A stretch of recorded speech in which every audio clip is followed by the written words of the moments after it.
more about living in the time of the coronavirus epidemic. Samuel Pepys here.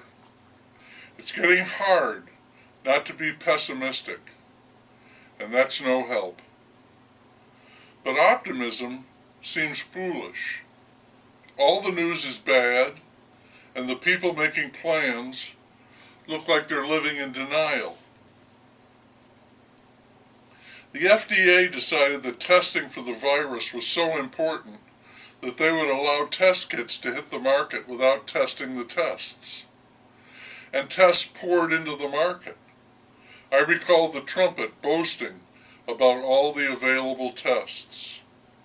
Laredo, Texas bought 20,000 test kits made in China. A health official there tested the kits and found them useless, giving false positives. The city wasted $250,000 and still had no good tests. This was repeated across the nation. The FDA is now trying to catch up and test the tests. It looks like the fall election is going to be a big problem. The normal voting procedure is looking risky from a health standpoint. But voting by mail in the millions is said to be a security nightmare. Officials are arguing about this, which means that accusations of voter fraud and voter suppression are flying, and they are trying to plan. It's a mess right now. Another mess, another worry, another glaring instance of our inability to cope.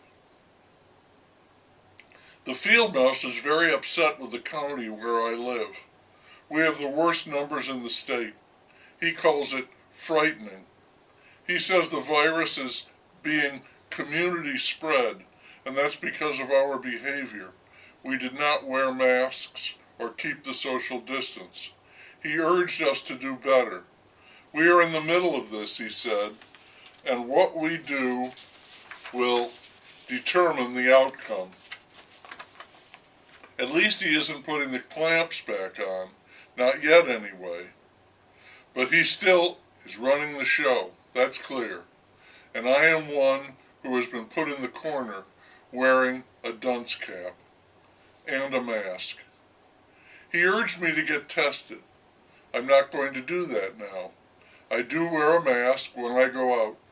We see people in the grocery parking lot wiping down every purchase that they made. We don't do that. In one of these, I was thinking about being a radical and what that meant. A radical is someone who espouses fundamental change.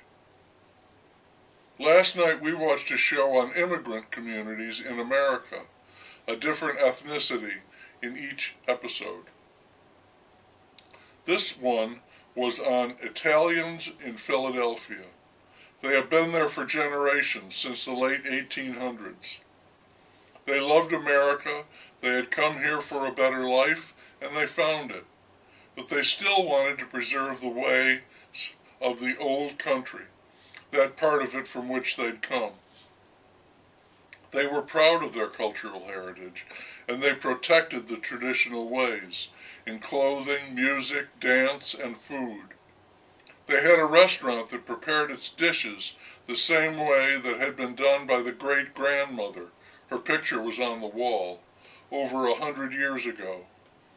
The thing I love most about this place, people would say, is that it never changes. So we have a push for fundamental change, and at the same time we have a pull to observe the traditional practices. They are obviously opposing forces. I think they have to be balanced. T.S. Eliot wrote an essay, Tradition and the Individual Talent.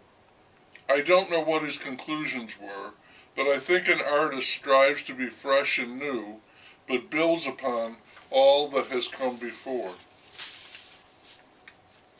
I guess what I'm getting at is that the radical might be a little conservative, and the traditionalist might be open to change. To the radical, I would say, don't throw the baby out with the bathwater. Try to change things for the better, and not simply for the sake of change. And when I say better, I know that what will be better for some will be worse for others. Yet we must proceed as an entire society. So, in the urgent quest for change, don't be greedy. Don't turn change into punishment. Ultimately, that won't work. Remember, first, do no harm. Try to ameliorate.